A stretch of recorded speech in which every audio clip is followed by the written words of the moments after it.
હવામાન વિભાગની આગાહી પ્રમાણે આગામી 2 થી 3 દિવસ સુધી અનેક એવા સૌરાષ્ટ્રના વિસ્તારો છે કે જ્યાં વરસાદ ખાબકી શકે છે।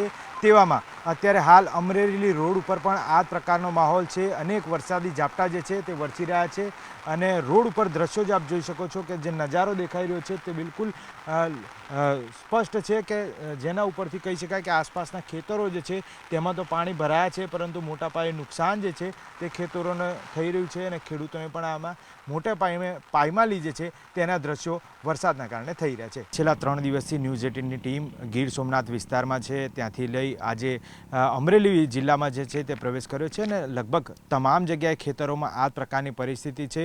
મોટાભાગે જે વાવેતર કરવામાં આવ્યું હતું તે મગફળીનું વાવેતર છે। અત્યારે હાલ અમરેલીના ખડાદાર વિસ્તારમાં આવેલા જે ખેતરો છે તેના દ્રશ્યો આપને વાકેફ કરવા માંગીશ કે આ દ્રશ્યો જોઈ શકાય છે કે જે રીતે કમોસમી વરસાદ પડ્યો અને વરસાદ પડતાની સાથે જ ખેડૂતોએ જે પોતાની મગફળી જે છે તે લણી હતી, પરંતુ લણીને એ કોઈ અન્ય જગ્યાએ સ્થળે ખસેડી શકે તેવી પરિસ્થિતિ નહોતી ને તેને જ પગલે હવે આ પાકમાં નુકસાન જે છે તે દેખાઈ રહ્યું છે। લગભગ 10 થી 15 વીઘા જમીનમાં આ જે મગફળીનો પાક જે તૈયાર હતો તે અત્યારે હાલ નાશ પામેલો છે। તેની અંદર ભારા જે બનાવવામાં આવ્યા હતા તે ભારામાં પણ હવે કોવાટ આવી ગયો છે, એટલે કે હવે તે કંઈ પણ વસ્તુ નિકાલ કરી શકે તેવી કોઈપણ પ્રકારની સ્થિતિ નથી। ન માત્ર મગફળી પરંતુ મગફળીની સાથે સાથે અન્ય એવા જે પાકો જે છે ચોમાસું પાક તેની અંદરથી આગોતરું ક્યાંક આયોજન કરવામાં આવ્યું હોય અને આગોતરા આયોજનની સાથે પણ તે આ પાક જે છે તે હવે નિષ્ફળ થયો છે। આ દ્રશ્યો આપ જોઈ શકો છો અન્ય ખેતરના છે, અન્ય ખેતરમાં કપાસ જે છે તે કપાસ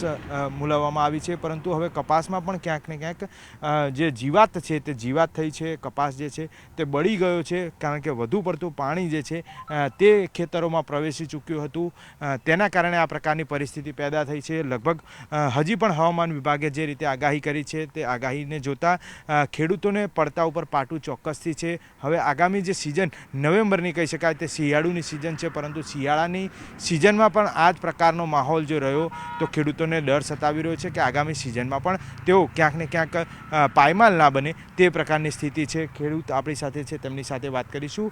વડીલ, શું નામ છે આપનું? અહીંયા છેલ્લા કેટલા સમયથી ખેતી કરો છો? આ પ્રકારની જે સ્થિતિ થઈ કમોસમી વરસાદ, એમાં કેટલું નુકસાન, શું શું વાવેતર કર્યું હતું? તો આમાં હું તો શેઠ બીજા છે, હું અહીંયા સાસુ છું, ભાગીદાર છું, મારો 30% ભાગીદાર છે। આમાં માંડવી વાવી છે, ઓલા ખેતરમાં કપાસ છે, એ બે ખેતર હવે વીણાયા। ઓલામાં એકવાર પહેલી વારનો થોડો વીણ્યો હતો, એ વીણવાનો બાકી હતો।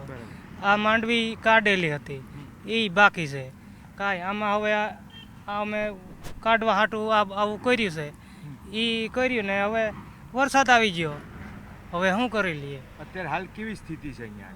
હવે હાલની સ્થિતિ તો શું છે, આમાં કાંઈ નથી। પાક લણી શકાય એવી કોઈ સ્થિતિ ખરી? હવે આમાં તો શું મળશે છે, હવે મળે એવું તો છે નહીં। અને કપાસ જે છે, કપાસમાં કેવા પ્રકારની સ્થિતિ? કપાસમાં શું થયું? કપાસમાં હવે એ કાલે હચુડો ચોંટાડી દીધો, એ હવે અડધો ઉગી જાય એવું થાય। એવું માની શકાય કે આખી ચોમાસું સિઝન ફેલ ગઈ? હવે તો ઓલો જે ફાટી ગયેલો છે એ તો મળવાનો નથી, અમુકને અડધો ફાટી ગયો, અમુકને પૂરો થઈ ગયો એવું છે।